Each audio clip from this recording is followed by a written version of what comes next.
Muito que bem, senhoras e senhores, eu sou Felipe Noronha, este é o Eu Vim de Santos e vocês sabem que eu prego que a gente jamais deve se iludir com falas sem ações e com entrevistas bem dadas.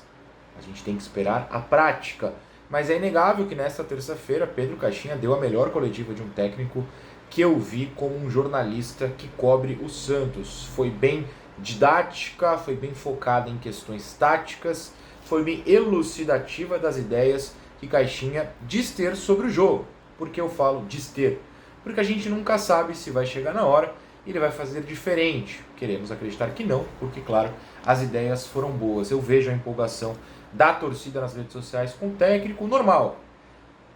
Outros, para não citar nomes, outros também empolgaram, mas eu acho que hoje a empolgação é mais baseada em coisas realmente positivas e não em lero-lero, em blá blá blá, que outros tantos tentaram nos enganar utilizando. Então, a gente viu, né, uma conversa sobre tática, um cara disposto a falar bastante sobre o campo e não sobre conceitos que a gente nunca viu ele colocando em prática. O que ele falou hoje, a gente, se pesquisar, acha que ele fez no Bragantino, encontra em trabalhos anteriores. E acho isso muito importante. Não um cara que fugiu de questões também. Tipo o técnico anterior, que quando questionado sobre o próximo jogo, falava: sou do jogo a jogo, não estudei o próximo adversário. Era uma fuga. O Caixinha encarou as respostas hoje, inclusive quando elas poderiam, não sei se expor, mas deixar claro algumas ideias. Ele pontuou, antes de falar com os jornalistas, mas tá na Santos TV, já estava no microfone, que não falaria de possíveis contratações, mas mesmo assim, por exemplo, deixou claro que o Tassiano está chegando. Ele falou na resposta a mim, que vocês verão em instantes, caso não tenham assistido claro, na Santos TV, que não ia citar nomes. E aí citou todos os nomes do meio campo santista. Então assim, ele não fugiu da raia, ele falou de tática, ele falou de uma filosofia ofensiva. Tem técnico que não consegue falar de filosofia ofensiva porque simplesmente não a tem, não a estuda. E eu acho que nessa questão da filosofia ofensiva, o mais interessante foi que ele não falou em DNA santista. É muito fácil chegar e falar no DNA do Santos. O que é o DNA do Santos? Melhor dizendo, o que você fará para se aproximar desse conceito de DNA do Santos. E isso ele fez. Se você não viu, ele separa o trabalho dele em 4 pilares até o momento. O Santos publicou uma nota e eu publiquei um vídeo nessa manhã. Então, antes mesmo da live, já tinha colocado aqui no canal um vídeo com esses pilares dos treinos. E ele falou um pouquinho sobre esses pilares na coletiva de hoje. Na primeira pergunta, que foi do Fabiano Fará, é uma das 3 respostas do Caixinha que eu colocarei neste vídeo. Essa é a primeira e ela vai ao ar agora. Nós vemos o jogo de uma forma dinâmica e estática. O jogo de futebol é assim, tem 4 momentos dinâmicos, foi os que enumerou, e tem outros 2 estáticos. Os estáticos são as situações da bola parada ofensiva ou defensiva, que na ligação de um ao do outro também entram nos momentos dinâmicos. Por exemplo, se temos um escanteio a favor, ganhar uma segunda bola permite-nos ter uma transição ofensiva, que é o momento de recuperação da bola para atacar o golo. E no inverso, na situação contrária. Quais são os nossos principais comportamentos? São 3 basilares. Temos a bola, atacamos o golo. Não temos a bola, atacamos a bola. E vemos que esta equipa, em termos daquilo que é o grupo que a compõe neste momento, também tem condições para atacar o terceiro pilar, que é atacar o jogo. Perceber quando temos que controlar os momentos do jogo. Mas queremos ser uma equipa agressiva, dinâmica, proativa, vertical, que tenha muito claro estes comportamentos. Estamos praticamente a terminar, só falta o dia -1 desta semana, esta primeira semana de trabalho, e aquilo que são os comportamentos que trabalhamos até hoje foram precisamente esses quatro momentos. Temos a bola, perdemos a bola, não temos a bola e recuperamos a bola, que foi o momento de hoje. Além de falar dos pilares em si, ele cita de forma até mais clara que 2 questões que ele apresenta são com o jogo em movimento. Então é só você pensar o posicionamento dos jogadores, para onde cada um deve ir com a bola, sem a bola. E também o jogo estático, ele dá o exemplo claro de escanteio a favor e escanteio contra, que ele já tem treinado isso com os jogadores. Eu gostei da maneira com que ele falou, né? É importante que os jogadores cheguem sabendo também o que fazer na bola parada. e eu achei interessante ele separar os conceitos de jogo prático ali, né, de jogo bola rolando e também de jogo bola parada. Não estou nem falando de jogadas ensaiadas em si, mas o que cada um vai fazer no escanteio, a importância de se ter a segunda bola no escanteio para que não se tome o contra-ataque. Cada um tem que saber o que fazer para que essa bola morra ali. Rebateu para fora da área no escanteio a favor, a bola tem que ser sua para que você consiga se posicionar para o ataque, até com mais jogadores dentro da área. Enfim, eu achei essa questão interessante, mas eu separei mais porque para a gente vê-lo falando, né, sobre as questões apresentadas por ele aos jogadores e depois o site do Santos colocando em público, tanto que eu fiz aqui o vídeo. Antes de ir para a segunda questão, que é minha, inclusive, trago aqui a garrafa térmica da Gold Case por pelo menos mais uns 3 meses. O país Brasil estará um calor infernal, né? A gente sabe que o verão aqui é forte. Então vale a pena você investir a partir de R$ 169,90 na sua garrafa térmica da Gold Case. Você personaliza, você escolhe a cor, bota o seu nominho, bota o símbolo do peixão. O cupom ouvinte Santos serve também para outros modelos. Eu não quero do Santos, eu quero de gatinhos. Se tiver de gatinhos lá, você pode usar o cupom ouvinte Santos para ter desconto. A partir de R$ 169,90 você leva a sua garrafa térmica da Gold Case. O QR Code está na tela, o link está na descrição e o cupom é... Isso mesmo, eu vim de Santos. A segunda questão foi minha e eu perguntei especificamente, porque houve um burburinho nas redes sociais, mas eu perguntei especificamente sobre o elenco que ele tem em mãos hoje. E aí ele cita o Patrick, ele cita o Pituca, ele citou basicamente todo mundo, mas o Pituca como o box-to-box de uma área a outra, e sendo um dos meias, né? Vocês vão ver ele falar, ele fala um volante e 2 caras à frente, ele não fala meia em si, mas a formação num 4-3-3 com o meio, esse 3 do meio sendo um volante e 2 à frente, o que é diferente do Carille, por exemplo. E ele cita o Patrick também treinando nessa situação. E aí rolou um burburinho nas redes sociais, quando a Gabi tweetou que eu tinha perguntado isso, depois quando eu reiterei, que a gente já tem que se acostumar a ver o Patrick, o Pituca é meia. Eu acho que não foi isso que ele falou. No meu entendimento quem está treinando hoje, que foi o que você, no caso eu, perguntou, são esses caras. Como eles estão treinando? Assim. Ele não falou que são esses os titulares, é assim que eles vão jogar, não descartou outras peças. Ele mesmo fala do Tassiano, perguntas depois.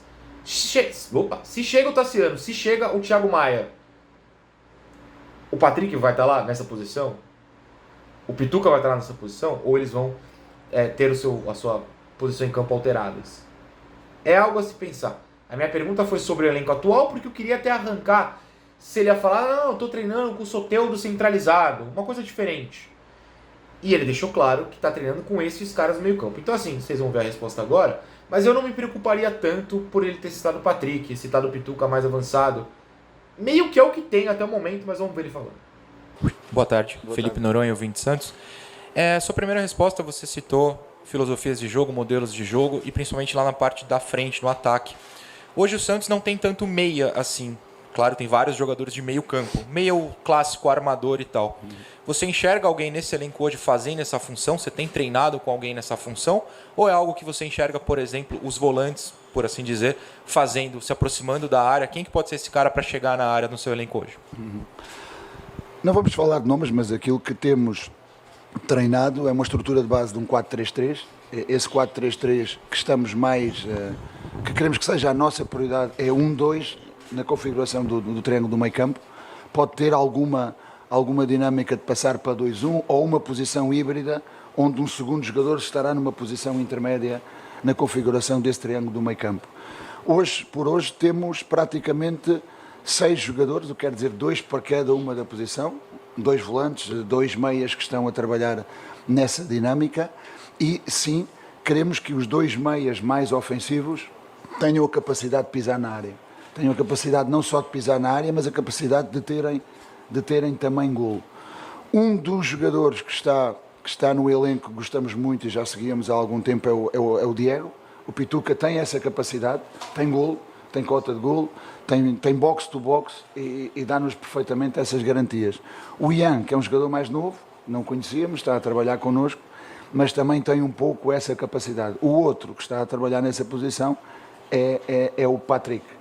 É o Patrick, que também já vinha do elenco anterior. Os 2 volantes, 6 como nós chamamos, são o Schmidt e o Rincon, que são aqueles que estão a trabalhar nessa dinâmica do meio campo. mas existem outras dinâmicas que queremos colocar também na equipa para que o meio-campo não fique só formado a 3, mas que tenha a possibilidade de inclusivamente ter um quarto elemento ou um quinto elemento em determinadas dinâmicas de maior ocupação do espaço interior do jogo. Tirando essa parte dos jogadores, eu acho que a que a gente pode mais tirar aqui taticamente é a explicação do 1-2 no meio campo. 1-2 é um cara centralizado atrás, 2 à frente. Se você pensar nessa situação, você tem uma linha de 4, pensando na escalação, né? 2 laterais, 2 zagueiros, beleza. Um primeiro volante e 2 caras mais à frente. E aí, pelo que eu entendi, esse 1-2, claro que não necessariamente é um cara ao lado do outro lá na beira da área, mas com a bola, esses caras tendo essa responsabilidade de entrar na área chegando para bater pro gol. E aí que vem aquela linha de 5 que a gente tem citado nos vídeos de explicação do que o Caixinha fez anteriormente, ou até de expectativa porque ele pode fazer no Santos. Um desses caras entrando na área, lateral, ponta, meia, centroavante, o ponta do lado oposto, 5. E o segundo meia, sendo o cara na beira da área, na meia-lua, sendo um sexto cara a chegar. Pode ser isso. Ou, de repente, avançaram os 2 laterais, loucura. Ponta a ponta, lateral, lateral, ponta a ponta, centroavante, os 2 meias chegando, até 7 caras chegando perto. Eu acho que é mais isso, ele quis dizer nesse posicionamento. Também deixou meio claro que com o que ele tem hoje em mãos para treinar, que de novo não é muita coisa, ele não vê nenhum meia armador, um meia de ligação. Ele vê o Patrick, o Pituca, o Ian indo e voltando e conseguindo entrar na área. Ele não fala que o Pituca consegue ser o 10, ele é o armador. Não, o Pituca consegue correr, porque ele tem um pique maluco, e voltar e chegar. Bate bem pro gol? Não, mas não era esse o assunto. E aí eu concordo, não me desesperei com essa situação de Pituca, Patrick. Ponto 1, que é a falta de reforço, né? Que deve chegar gente que vai tirar um dos 2. Ponto 2, Pituca mais Patrick, os 2 são canhotos. Eu duvido que eles joguem junto. Alguém vai jogar mais pra direita. Então, não tem por que a gente se desesperar. Eu perguntei sobre o elenco atual, ele respondeu sobre o elenco atual e tá tudo bem. Ele também fala sobre variação mais pra frente, pra preencher mais o meio campo, o que é interessante. Acho que ele vai estar falando dos laterais cooperando, mas aí ele não citou, estou aqui fazendo um exercício de dedução. E também que ele pode fazer um 2-1 em vez desse 1-2. 2 volantes mais atrás e um meia chegando. Pode acontecer. É o que o Santos meio que fazia até o fim da temporada, com Schmidt e Pituca juntos. Eu honestamente não vi assim grandes problemas nessa explicação. Quer 2 caras chegando à área, até para roubar a bola, né? Geralmente o meia de ligação não é um grande cara que, nos desarmes. De repente você tem o Pituca lá para pressionar na perda de bola, você consegue o desarme e aí ele solta a bola para o jogador mais ofensivo resolver. Não acho que seja um drama os nomes citados. Por fim, eu vou colocar a pergunta de Eduardo Jardim. E o Edu falou um pouco sobre a comparação. Ele pediu para ele não comparar com o trabalho do Carille. Eu acho que o Caixinha entendeu comparar com o trabalho dele mesmo no Red Bull. Vocês vão ver por que eu acho isso agora. De maneira nenhuma eu vou criticar nem analisar situações anteriores, até porque cada treinador tem a sua visão de jogo, tem a sua maneira de trabalhar, e isso eu nunca entrarei por aí. Mas nós, constantemente na nossa vida, avaliamos sempre. O que posso fazer é, comparativamente à primeira semana que cheguei ao Red Bull há 2 anos atrás, onde a direção do treino foi exatamente a mesma, porque os princípios, os comportamentos que queremos são esses, e aqui, comparando, já fizemos, por exemplo, o defender para a frente, o comportamento de defender para a frente, e já fizemos o comportamento do tiro de meta. E aqui verificamos que a capacidade de entendimento e execução foi maior. Foi maior neste sentido. Então deixe-me dizer, no momento em que não temos a bola, é o adversário que a tem, nós dividimos em 4.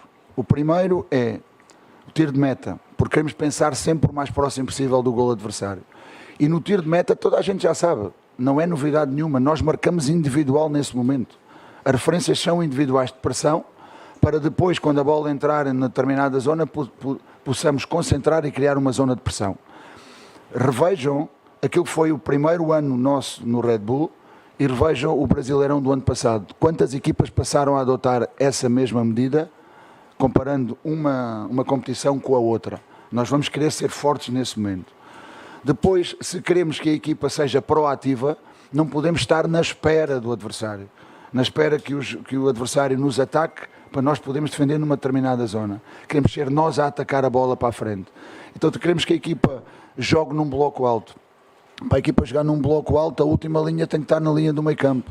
O meio campo marca o impedimento, temos que ter a capacidade de fazer o balanço alto com o nosso lateral lá em cima, temos que ter a capacidade para que os nossos pontas não baixarem muito, têm que ir pressionar os zagueiros, por aí afora, são comportamentos que trabalhamos, e maioritariamente queremos ocupar o meio campo ofensivo com estes dois momentos, num grande momento em que não temos a bola.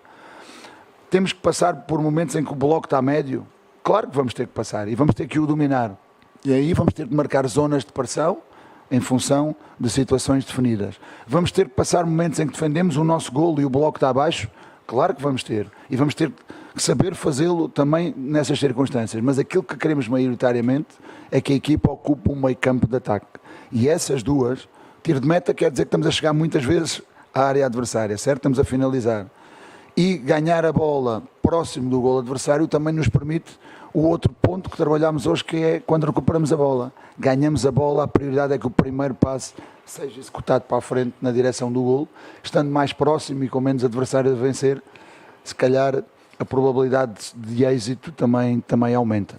Então estas são as ideias e comparativamente àquilo que fizemos num clube e noutro, podemos ter diferentes recursos, podemos ter até diferentes conteúdos do treino na direção, mas no fundo o comportamento que estamos a perseguir é exatamente o mesmo. Vocês viram, ele fala que começou os treinos no Red Bull, no Bragantino, há 2 anos, com as mesmas ideias, mostrando esses pilares ofensivos. E aí ele separou em 4 questões, mas que 2 estão sendo muito treinadas. A marcação lá no ataque, a pressão, ele fala, não escondo de ninguém que marcamos individual, ok? E também fala na pressão no tiro de meta, o posicionamento defensivo no tiro de meta adversário. É interessante que ele enxergue, comece, na verdade, já treinando essas questões, porque uma leva a outra, na verdade. Você tem um tiro de meta adversário, você vai subir a pressão. Outra, você perdeu a bola lá, você vai subir a pressão. É importante que eles comecem fazendo isso, algo que eu estou muito curioso para ver no começo da temporada.